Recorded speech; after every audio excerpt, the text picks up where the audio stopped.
Ice cream খান, ice cream, গরমের আরাম, ice cream. এই দুটো আইসক্রিম দে। আরে ও তো আমার এক্স বয়ফ্রেন্ড। ছি ভারিয়া, এই আইসক্রিম হলো তোমার এক্স। ইউ, এই গরিবের সাথে তুমি প্রেম করছো? তো কেমন চলে তোর আইসক্রিমের ব্যবসা? তোর টাকা পয়সা থাকে কিছু, খাইতে দিতে পারো? ও ভাই, এই আলহামদুলিল্লাহ আমার হয়ে যায়। কেমন চলে এটা তো বুঝি। সারাদিন আইসক্রিম বেচো, রাইতে কামের ভিডিও লাগে ঘুমাস।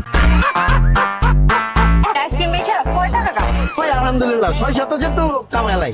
মাত্র 6-7 হাজার? তুই জানোস আমার বয়ফ্রেন্ড কত কামায়? কত? মাসে 30,000 টাকা।